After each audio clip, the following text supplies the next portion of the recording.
Hai guys. Kita ngomongin remote work ya, coba ya. Sambilan selfie. Oke, jadi kalau kamu berpikir tentang remote work sekadar mencari uang yang banyak, kata sekedarnya dihapus ya. Remote work adalah mencari uang yang banyak. Ya, itu pasti. Kalau kamu nggak percaya, ini hubungannya dengan kurs kita. Ayo sebentar. Oke. Jadi kurs kita itu kan $1 sama dengan sekitar 13.000, 14.000, malah pernah sampai 16, 17.000 saat awal COVID.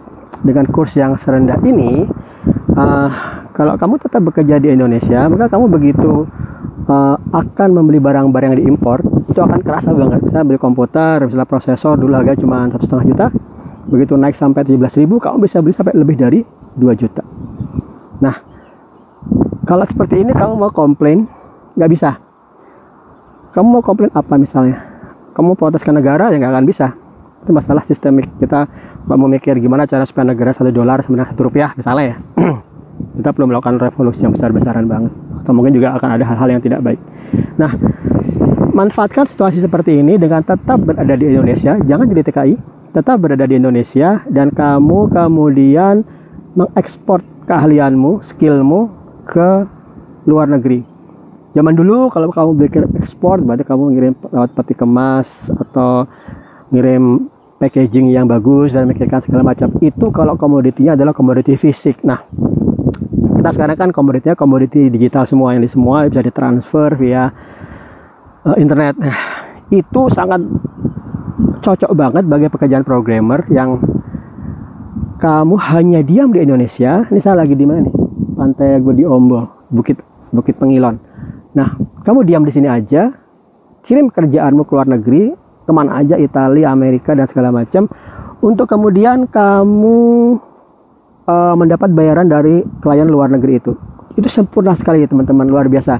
Ini bayangkan ya, kalau kamu lihat tempat seperti ini, kalau kamu saat itu dilahirkan di sini, mungkin kamu hanya bisa membayangkan pekerjaanmu adalah sebagai maksimalnya punya homestay untuk wisatawan.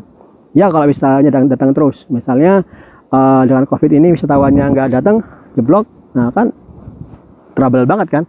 Nah, dengan cara seperti ini, kamu saat tinggal di tempat seperti ini yang jauh dari kebudayaan, jauh dari kemanusiaan.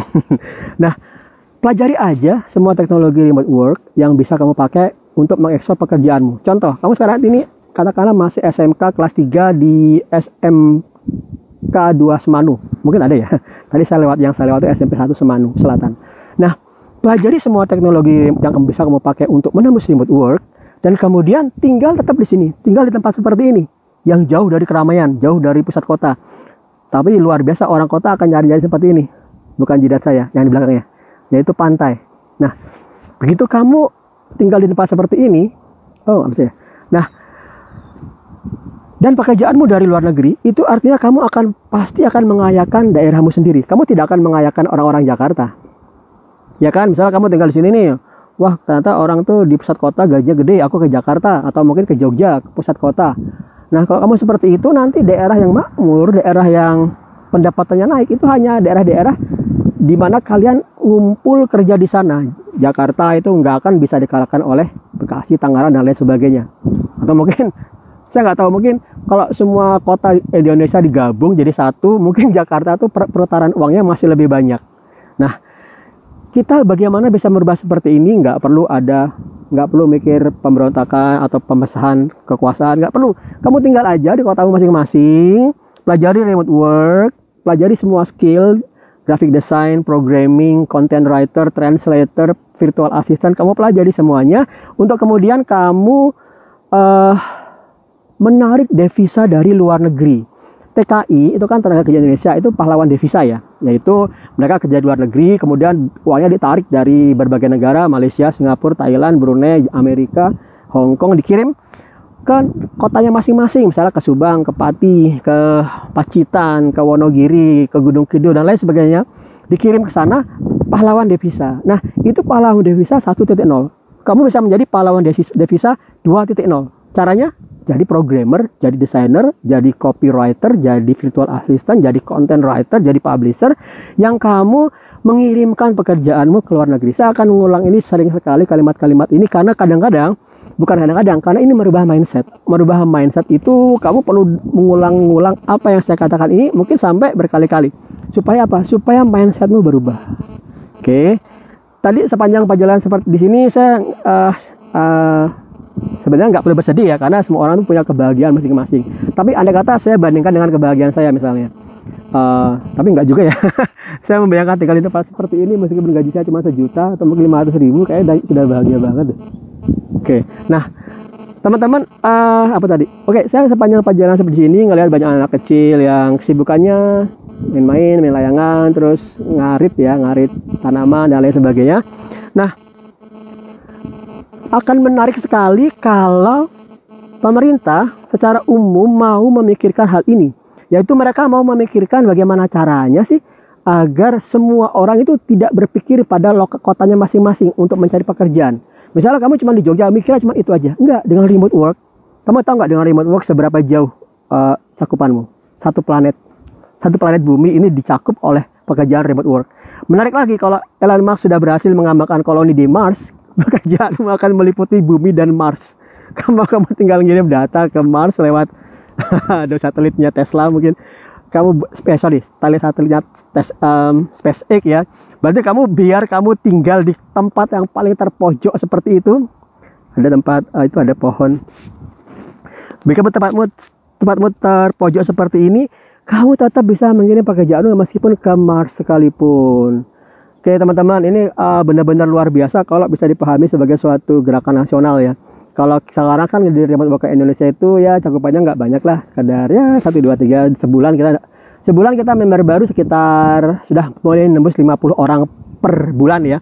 Nah kecil banget itu, kenapa? Karena kalau kita potensinya Indonesia itu berapa? 270 juta jiwa, 1%-nya aja, keren banget kan. Nah sebenarnya bukan 1%-nya, semua masyarakat kita, semua usia pelajar kita, orang-orang yang belajar dan punya pendidikan tinggi itu, mereka dipikirkan untuk jangan pernah berpikir untuk keluar negeri agar dapat gaji yang gede, enggak, atau jangan pernah berpikir ke Jakarta untuk dapat gaji yang gede, enggak. Tinggal di kota masing-masing. Sekali lagi saya akan ulang-ulang, pelajari remote work, corona atau enggak corona, remote work is the best. Saya dari tahun 2017 sudah mengulang-ulang ini, mungkin lebih lama lagi ya, 2012 kan sudah sering ulang-ulang seperti ini, yaitu kerja di rumah itu jauh lebih berharga daripada kamu kerja di kantor. Ini bukan subjektif, kamu nggak bisa kebahagiaan orang masing-masing. Orang yang di kantor punya kebahagiaan, ya orang yang di kantor punya kebahagiaan, tapi coba orang di kantor sudah di rumah pasti lebih senang. Kalau enggak ada sesuatu yang salah dengan rumahnya. Kamu sekarang teman-teman di kantor sudah mulai ngantor ya, sudah di rumah sekitar setahunan, kemudian udah mulai ada kisi-kisi mau ngantor kan, pasti kalian rumit itu, pasti kalian nggak pengen membayangkan itu berakhir. Atau teman-temannya lagi kuliah beasiswa nih, kemudian dapetin tinggal di rumah terus kan karena beasiswa udah mau lulus, sudah mau wisuda, pasti mulai bakal mulai ngantor lagi sampai pensiun. Tidak. Itu bagi saya ya, ini sebenarnya kok seperti ini adalah masalah passion. Ya saya tahu ini masalah passion, yaitu kamu kadang lebih nyaman, yang penting digaji orang, udah, yang nggak perlu berinovasi nggak apa-apa, yang penting digaji orang. Meskipun saya harus tinggalin orang tua, desa, kampung, yang penting gaji orang, gajinya fix, udah saya akan ke sana, ya kan? Nah, coba meskipun ini masalah passion, saya ingin merubah mindset kalian. Semua orang bisa remote work, everybody can code, everybody can do remote work, and everybody can cook. Seperti kata Chef Gusto ke Ratatouille, ke Remy. Nah, teman-teman, saya akan mengakhiri podcast ala kadarnya ini dengan apa ya?